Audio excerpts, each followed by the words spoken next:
What's up? What's up? In their class first. Yeah. Gonna be in their class first. Good morning, everybody. I don't know if it's order. I didn't do the Thursday homework. Yeah. Yeah. You gotta do it by, yeah, it's Thursday night. How y'all feeling? I did the, feeling great. How you feeling?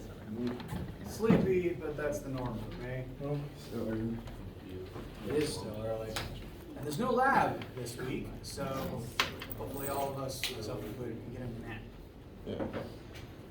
Yeah. Any questions, needs, concerns, etc. before we get started today? What was the Macmillan password thing? Ooh. That was it, yes. Okay, Thank one you. more time. Thank you.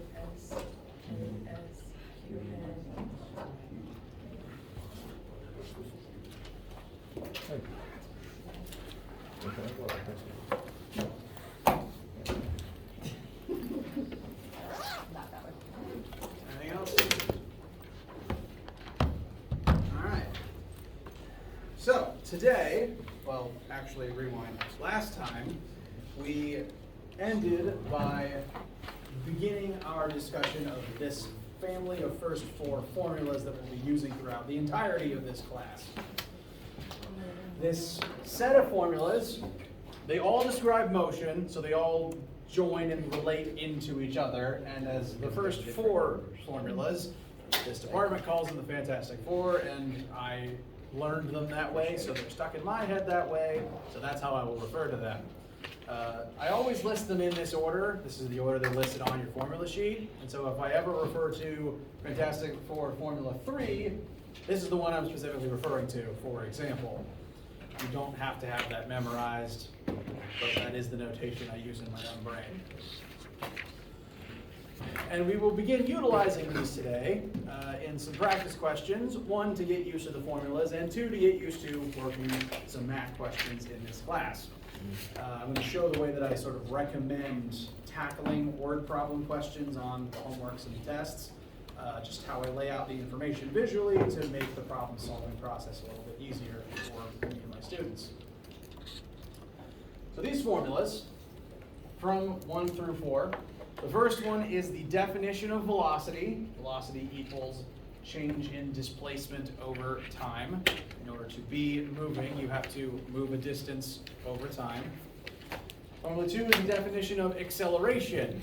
Acceleration is the change in velocity over time. If your velocity is not changing, then you are not accelerating. That is a part of the definition. These triple equal signs are equal signs. All you really have to know is you can treat them as equal signs. They do mean is defined as, which is technically stronger than equals, but you only have to treat them as equals. You can just write equals, doesn't matter. The next two equations describe displacement while acceleration is also happening.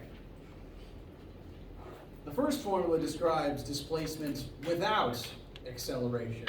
Note that this equation has no a in it. That's because the idea for formula number 1 is that an object isn't accelerating. It's just moving at a constant, unchanging single velocity. And that moving at that constant speed, you will move a constant number of meters every single second. This formula does not have any contingency for accelerating at all. This formula does not work if you're accelerating at all, because then your velocity is changing and you don't have one constant velocity to plug in for just v. So it's worth, in your notes on your formula sheet, putting a big old asterisk next to this first whole formula. Doesn't work if accelerated.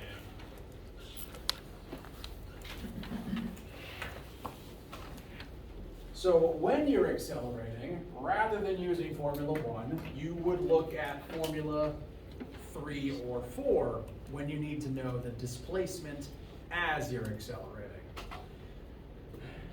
What these formulas tell us is, if an object is accelerating as time passes, not only is its velocity going to change, but its position is also going to change.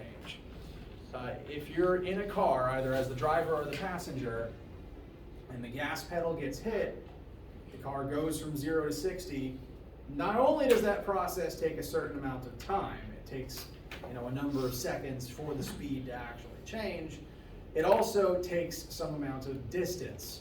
Once you hit the gas, you do not immediately, you don't start, sorry, it feels like Monday, so I'm still finding my words.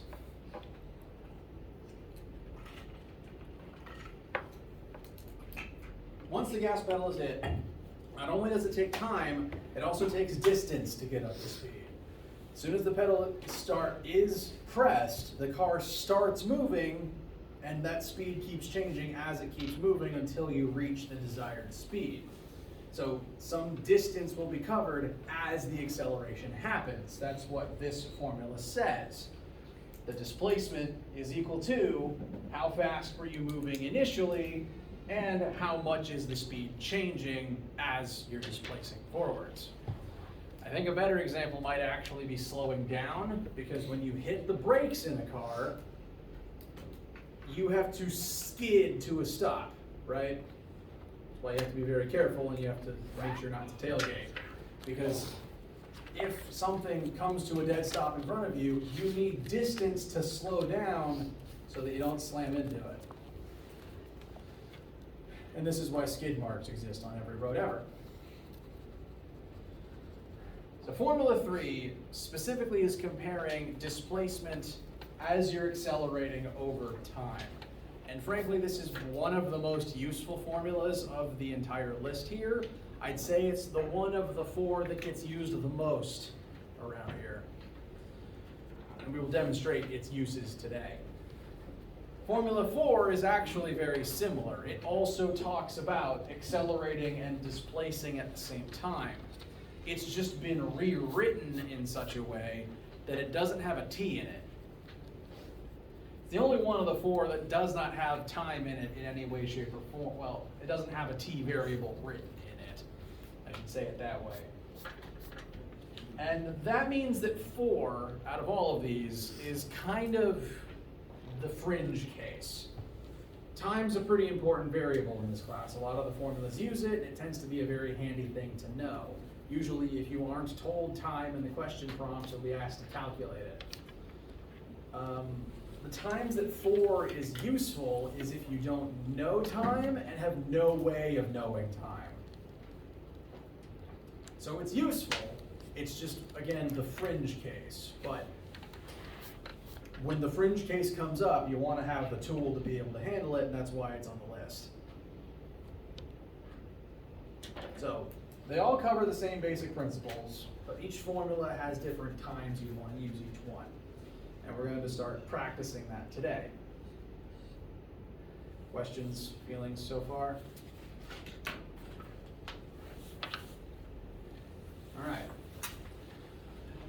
So we're going to begin applying these and showing how I work through sample questions. We've got a couple of questions here, 2 math and 1 concept question we'll get to at the end.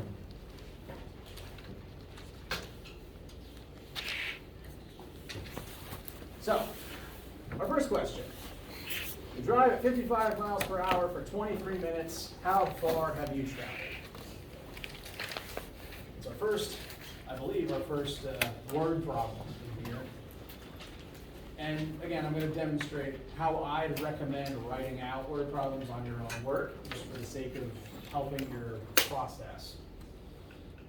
Whenever you read through a question, first, I'd recommend just reading it all the way through at least once, and then reread it to pick out all of the numbers you're going to need. This question gives us 2 specific numbers that we can copy down. The first is 55 miles per hour. Now, what variable is that? What piece of information is that telling us? What symbol would that be plugged in our formulas? Velocity. Velocity, very good. It's telling us how fast the object is. So, this marker has less ink than I thought.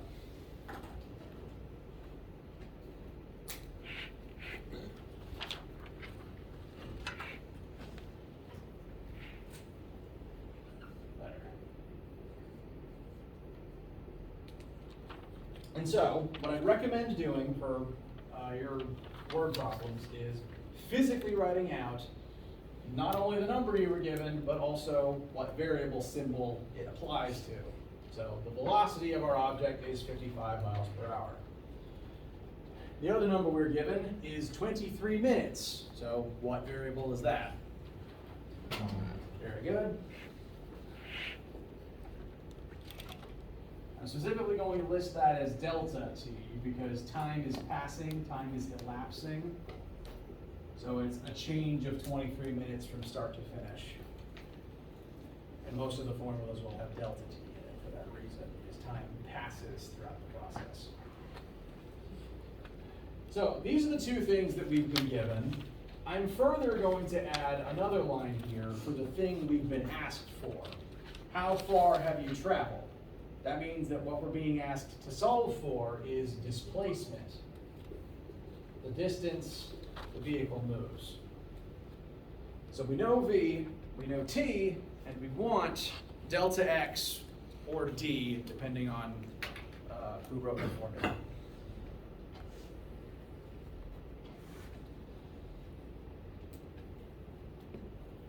And the reason I recommend writing them all out like this, one, it helps enforce in your brain what you know and what you want. And two, it puts it visually on your paper so that you can compare it then to the formulas on your formula sheet. We know V, we know T, we want delta X, so now we come over here and we think of a formula that has all three of those things in it. So, of that list of three things, which formula has all of them in it? First one, very good option. First formula has V, delta X, and delta T. It's the only three things in there. We know two of them and we want the third, so we can use that to find our answer. So once you've picked your formula, rewrite it next to your work.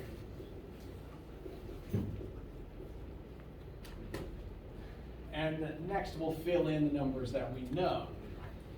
We've got 55 for miles per hour for velocity. Delta X is our unknown, and we've got 23 minutes for time. And at this point, we should be set to use algebra to find our answer, correct? We gotta go minutes and hours and... Yes, there is one more catch before we proceed with the algebra here. And the issue is our units don't match. Here we have miles per hour and minutes. So if we performed the algebra right now, with this written the way that it is, we multiply both sides by 23, we would have 55 miles per hour times 23 minutes equals delta X. Hours and minutes don't technically cancel, and so rather than giving us an answer in miles, this would give us an answer in mile minutes per hour, which isn't a thing, I hope. So the units don't match right, and therefore the number won't really be very useful to us, because you can't just say this many miles or this many meters. It's a weird hybrid unit that shouldn't exist. So we need to convert one of these two numbers to make the units properly match so that the answer comes out just a normal unit of length and nothing else. Here we've got miles per hour. Here we've got minutes. We need to convert one of them so that the time units match. Which one seems easiest? Say again. All right. The hours here. All right. So yes, we can transform 55 miles per hour into some amount of miles per minute.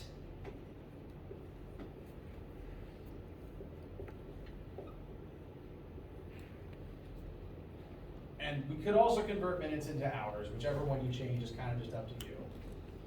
We've got 55 miles per hour. We would want to turn this into miles per minute so that they cancel out with these minutes.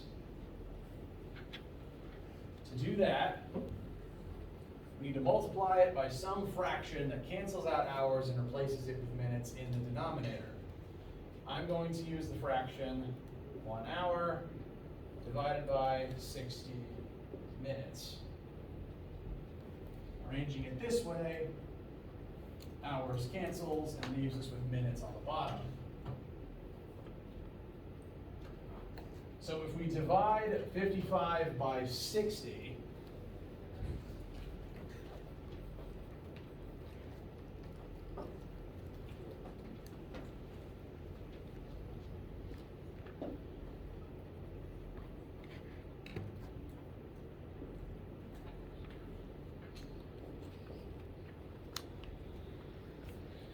that should give us 0.916 repeating miles per minute.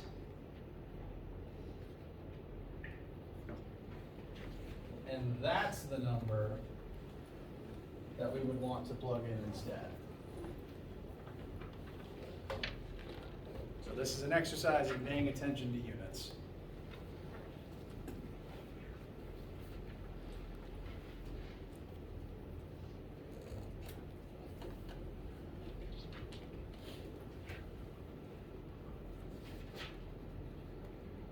After doing that, we're now going to multiply miles per minute times minutes. The minutes then cancel, and if you now multiply 0.916 repeating times 23, that will successfully give us an answer just in terms of miles. Thank you. 21, sorry. Thank you.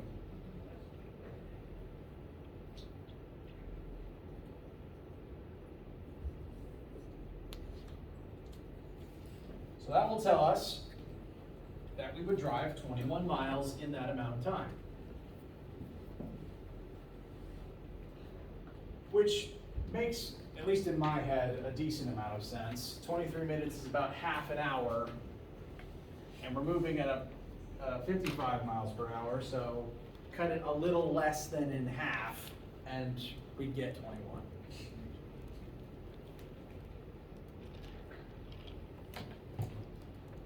How's this one feel? All right. Main things I want to make sure you retain about this is the method. And I'm going to keep using the same method of writing out variables, comparing it to the formulas for the entire class. So you'll have plenty of practice, don't worry. Before we move on, I actually want to point out that Formula 1 is actually not the only one that works here. Formula 3 actually does as well. Now, Formula 3, as it's currently written, has more variables in it. Well, it actually only has one extra variable in it, and that is acceleration. This t is the same t as is over here. So the first three things that are listed are still delta x, velocity, and time. This saying VI just specifies initial velocity, velocity at the start of your time, at the start of your experiment. And I'll admit, I tend to interchange the 0 and the I. They mean the same thing. Whichever one is written just kind of depends on the preference of whoever's writing it. And for me, because of all the different physics teachers and physics books I've had over the years that used one or the other, they're just interchangeable in my head. So sometimes I will swap between the two without meaning to. V0, VI mean the same thing. They mean velocity at the beginning of your experiment, initial velocity. Bless you. And we technically already know that about the car question. We're told it's moving at 55 miles per hour and it stays at 55 miles per hour the entire time. So we know the velocity, we know time. This t is the same t. The only unknown variable then would be a, and we technically know that too. Because if the car stays at 55 miles per hour, what is its acceleration? 0. 0. the definition of acceleration is change in velocity. And if your velocity doesn't change, you don't accelerate. So if the car has cruise control on, if it stays at 55, it's not accelerating. Meaning that if you wanted to use Formula 3, you'd plug in a 0 here, and this whole back half just goes away. Which would leave you with delta x equals velocity times time, which is exactly what we did over here. That's because Formula 3 is Formula 1, just retrofitted to include the contingency of accelerating. Formula 1 can't handle acceleration. Formula 3 is the version of it that can. And if you're not accelerating, you can just pull the other part back out, it turns into Formula 1 again. It's one reason why I'm probably going to keep referring to this most out of this quartet. It's the most useful. It's literally the first one, but more useful. Question? So like on a test, will we get the formula sheet? Absolutely. Okay. The course formula sheet that I have listed on Brightspace, print it off, use it on every assignment. And if you don't have your own copy, there will be paper copies for you during the test. Thank you. My policy is if you were a physicist, you'd have reference materials while you were working. The point of this class is not memorizing formulas. The point is understanding how to use them and what they mean. So, formula sheet is valid for every single assignment, and you're allowed to scribble on it. Again, it's worth adding this asterisk next to that first formula.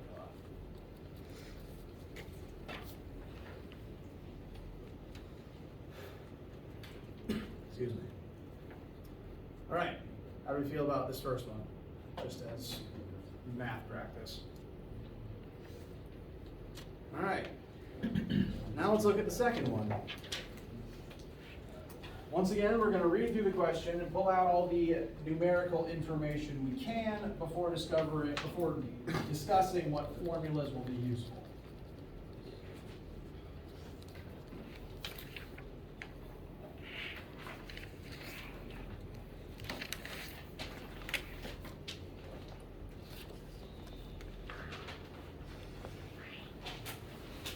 So, we are going to be holding an object in our hands. It's going to start here, stationary, and we are going to drop it. The object, once dropped, will begin accelerating towards the ground at a rate of 9.8 meters per second squared, and we want to figure out not only how fast is it moving after 3 seconds of falling, we also want to know how far has it fallen after 3 seconds of falling. So that's our first read. Now we're going to figure out all of the numbers we can pull from this and the corresponding variable letters they go to. Now, the first number actually isn't even written in here as a number. I want you to focus in on that word stationary. Whatever object we're dropping, it starts in our hand at rest, not moving. Therefore, what number would the initial velocity of this object be? 0. So some keywords like stationary and at rest can tell you initial speeds even if an actual text number is not printed. So I'm going to list the initial as 0 meters per second. At the start of our experiment, before anything else happens, the object isn't moving yet. That is important. Next, we're told that we are going to drop the object and it is going to accelerate down at a rate of 9.8 meters per second squared. There's a couple things that I want to highlight here about what I just described. One, falling is an acceleration. When you fall, it's not at a constant speed. By virtue of falling, you are getting faster and faster every single second you descend. This is evidenced in the fact that you start at rest and then immediately speed up to a different speed as the falling starts. So that is evidence that it is an acceleration. But furthermore, you've definitely noticed this at some point because you've probably gauged for yourself what height of desk or chair you could safely hop off of. But you've also gauged, you know, if something's about 10 feet tall, I'm not gonna jump off that, it's gonna hurt. So you've noticed, if you drop from higher up, you'll accelerate to a higher speed before impact, which hurts. So you've noticed that. You've got that knowledge deep down. Falling is an acceleration. This means the longer you fall, the faster and faster you get. Second thing I want to point out. We're going to be using this number a lot because this number is the rate at which objects fall towards the ground on Earth's surface. You may have seen this in a previous science class before. Alternatively, some of your science teachers may have just rounded it to 10 meters per second squared. I don't fault them for that, but we're going to try to be as accurate as we can here and keep it at 9.8. On Earth, that is the rate that all objects fall towards the ground. So every single second something falls, it becomes 9.8 meters per second faster. You don't necessarily need to memorize this, but by the end, you'll have accidentally memorized it as a consequence of how often we're going to be using it. This is the value of gravity on Earth, rather the acceleration of gravity on Earth. This changes if you leave Earth, but most of our examples will be on Earth. Is that a negative sign? It is a negative sign. I guess that's the third thing I want to mention. This is when we're going to start caring about direction. And gravity on Earth always points down. Down, classically, geometrically speaking, is usually given a negative sign. For that reason, this acceleration will pretty much always have a negative sign on the front of it. That does not necessarily mean gravity is slowing you down. It just means gravity is pulling you physically down. So the negative here means down direction. We'll be discussing how that relates to other directions and other vectors tail end of today, start of Friday.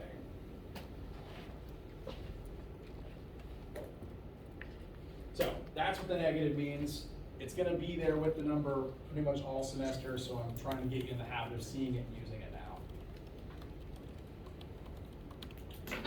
So this is the rate that the object is falling, and every single second it falls, it's going to get faster and faster based on this acceleration. That's true for everything that's falling without a parachute or a bungee cord or a jetpack of some description.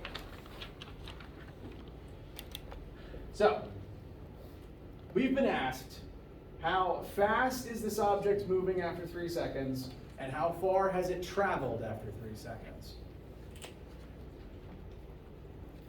We've been given a time of 3 seconds. So these are the 3 numbers that we've been absolutely given, and the 2 we've been tasked with finding are final velocity, specifically the velocity after 3 seconds have passed, and the displacement after 3 seconds. And since we're falling vertically, I'm going to call that delta y instead of delta x. Whenever your formulas say delta x, you're allowed to change that to delta y. It just means that if you make that change, you want to make sure every number you plug in is a y-axis variable. Now, this question is entirely y-axis because we're falling down. This will practice what more that means in the coming days. So, we know VI, A, and T. We want VF and delta Y. Now that we've got all those things written down, we can take that list, compare it back to our formulas.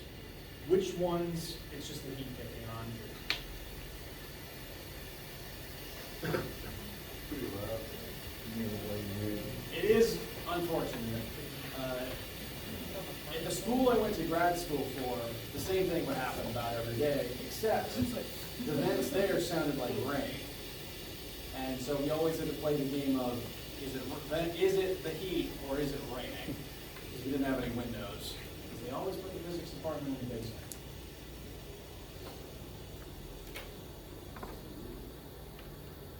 Down one, good job.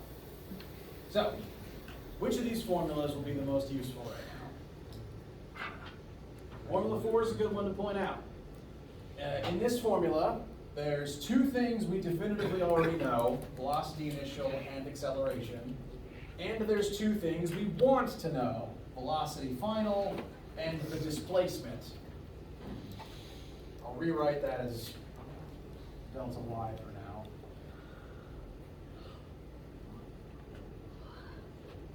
So, a good useful formula. The problem is, we will come back to it, we will use it. The problem with starting with it is that there's two unknowns here within this specific formula, which means we cannot use this one by itself to solve for either of them yet. I'm going to rewrite it and prove what I mean. Vf squared equals Vi squared plus 2a displacement. We want Vf, so I'm going to leave that as a variable. We know Vi, that's going to be 0 squared, so that's just going to kind of go away. Plus 2 times our downward pointing acceleration, and then times delta y. So, this is kind of already set up for us to find Vy, sorry, Vf, my apologies. All we need to do is take the square root of both sides, and that would give us Vf. The problem is, it would be in terms of an unknown variable. We don't have a number to plug in for delta y yet. So by itself, this one can't give us a number for Vf yet, and likewise, if we tried to rearrange for delta y, we'd run into the same problem. So we'll use it, but we need to use a different formula to figure out one of these two things first, so we can plug that answer in here to find the second one. So we'll need at least one more formula before we finish. Formula 1 is a good thought, because here we've got displacement, time, and velocity. The problem with Formula 1 is that we're accelerating in this case, since gravity is specifically accelerating the object, and we have an A that isn't 0. But that's a good thought, because if we want to try 1, but it doesn't work because we're accelerating, we can instead look at the formula that's like number 1, but does work when we're accelerating, and that would be Formula 3. In this formula, displacement, which we do want to know, is equal to velocity initial times time, we know both of those things, plus 1/2 times acceleration times the same time. I want to stress, it's the same t in the both positions here.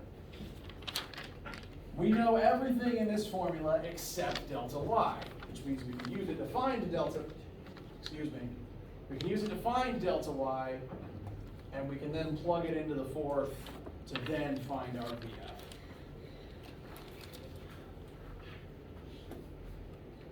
Before I start enacting that plan, how does that sound? Any questions or confusions, vague frustrations, haikus? All right. So delta y equals VIT plus 1/2 times A times t squared. Delta y is what we want, so we'll fill in everything else. Vi is still 0, so it doesn't matter what t is, this whole middle term is just going to conveniently go away, which is nice. That's less things to have to bother with. Plus 1/2 times our downward pointing acceleration times time squared. You want to make sure to only square the time in your calculator. Order of operations is important. You want to make sure that squared is only affecting the 3 and not the whole thing. Bless you.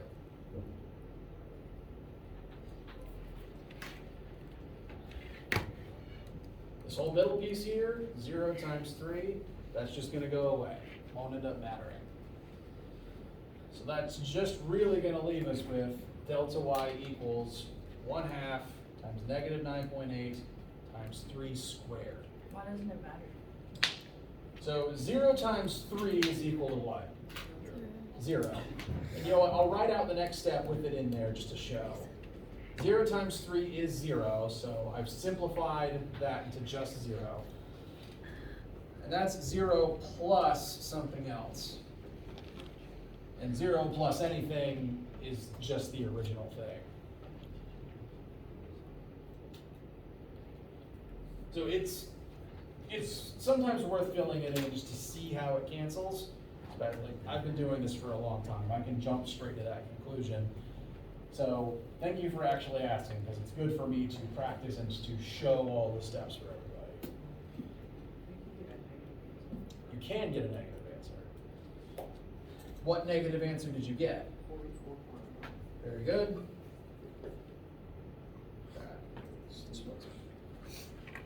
So again, if you did the order of operations right in your calculator, you should get negative 44.1. That negative, again, implies direction. Doesn't imply that it somehow fell backwards, it means it fell down. Up is positive y, that means down is negative y.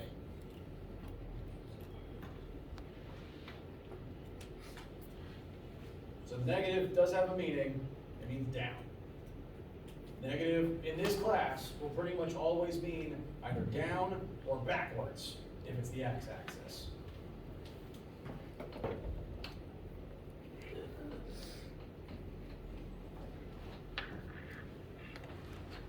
So negative answer is not only okay, it's expected.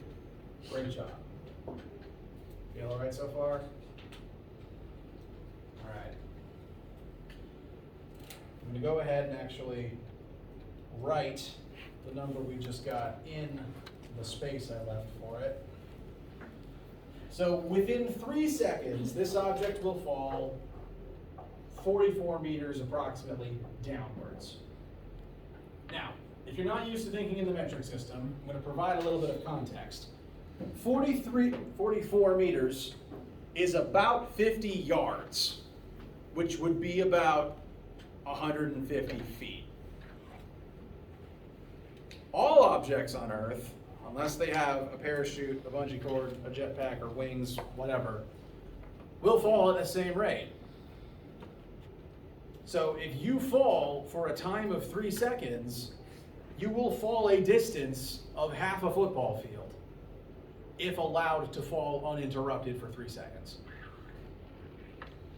Most of the times you've ever fallen off of anything or jumped off of something, you've been in the air for like half a second at most, which can feel like an eternity, but 3 seconds is a tremendous amount of time to fall for, given that you will fall this far in that amount of time.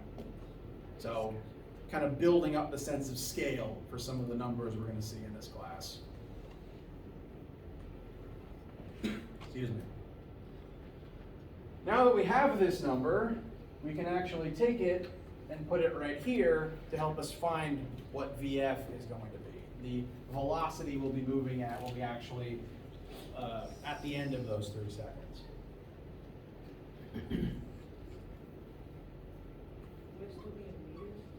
It would still be in meters. Namely because we're taking our answer in meters, putting it here. We're going to be multiplying it by meters per second squared. So we want those meters to match so that when we take the square root of the whole thing, the meters times meters, which is meters squared, turns back into an answer of meters for our meters per second answer. So you want everything to match. Once again, well, similarly, this 0 squared is 0, and 0 plus anything doesn't matter. So this middle term just kind of vanishes, which is convenient. Excuse me. So just putting a dividing line between that here. VF squared would be 2 times negative 9.8 times negative 44.1. I believe that should be 64.37. Thank you very much. So V squared is about 864. It's a very big number, but that's because we still need to take its square root to actually get VF. So that means that after doing that, VF should come out to be 29. I say with utter confidence in my voice.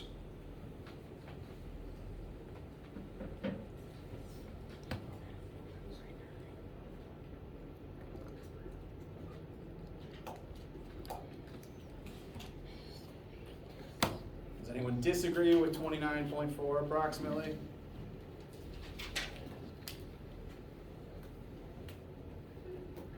All right, so that is the speed that the object would be moving after it fell for 3 seconds. Again, for a sense of scale, if you're not used to meters per second yet, that would be about 60 miles per hour after falling for just 3 seconds. As a general rule, on planet Earth, 3 seconds is a very long time to fall for.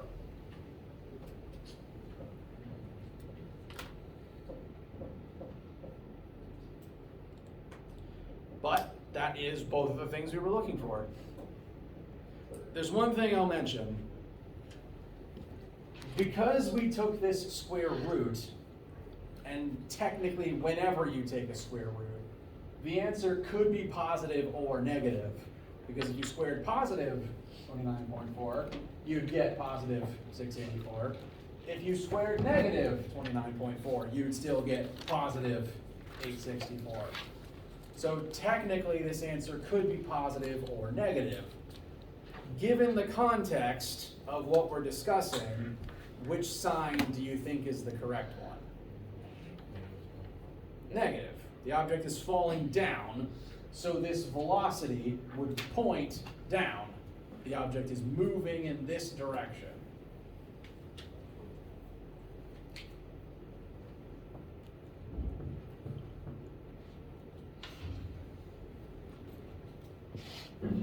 Now,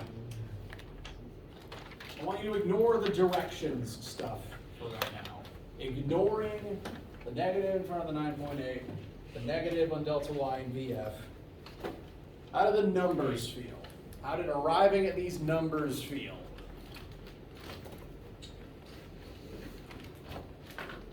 Okay.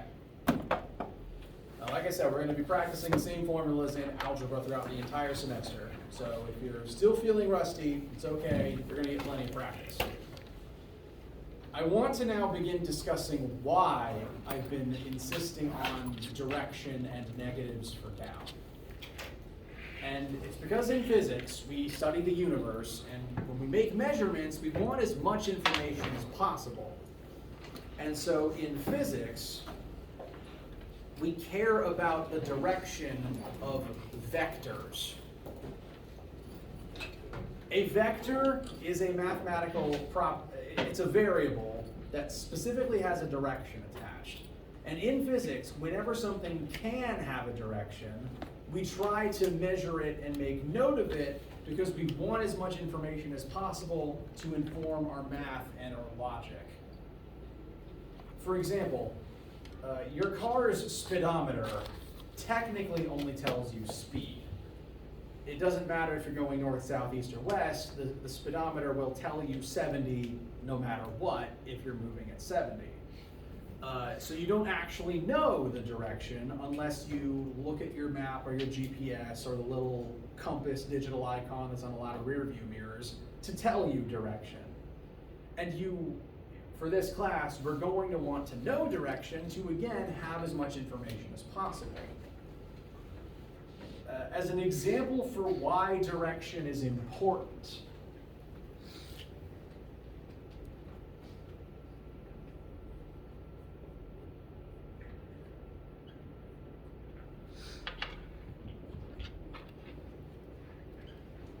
let's say I gave you a practice question where we have two different trains. One's moving at 30 meters per second. Oh, this one's moving at 30 meters per second. This one's moving at 40 meters per second.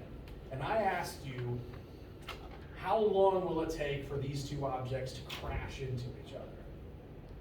With just the numbers by themselves, can you tell me that?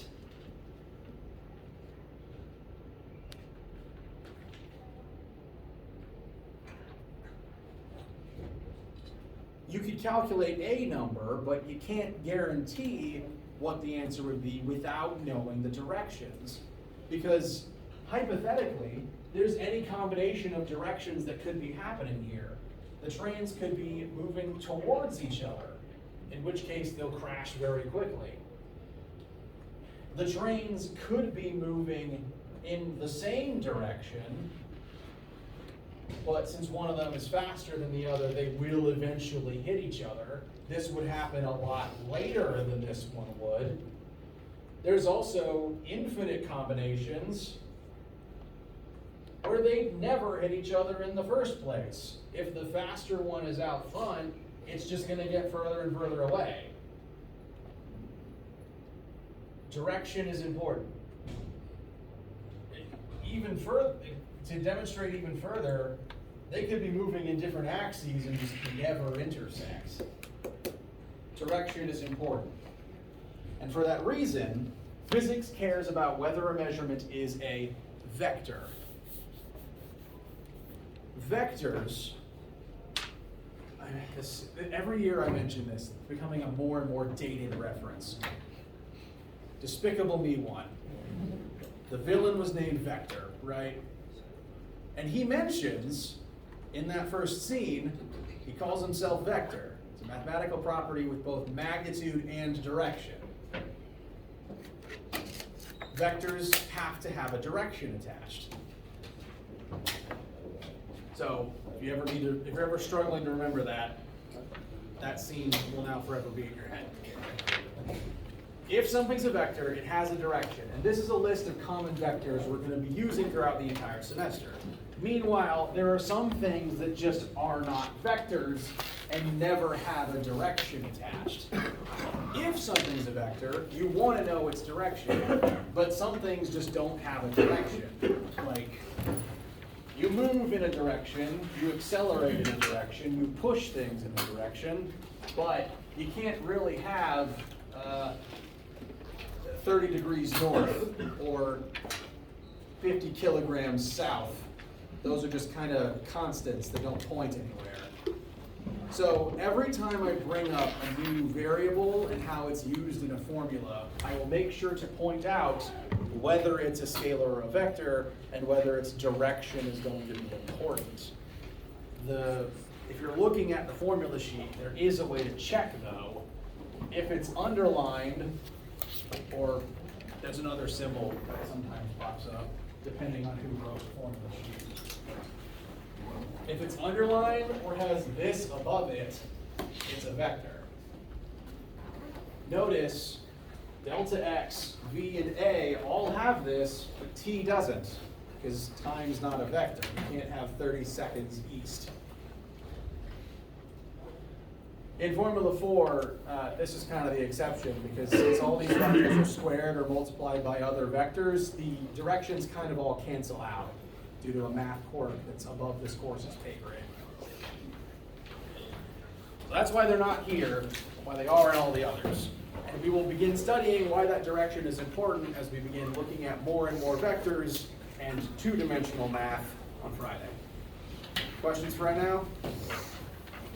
All right, let me know what you guys need. Have a wonderful day. I really thought you would sign up for the one. I don't know, like it works.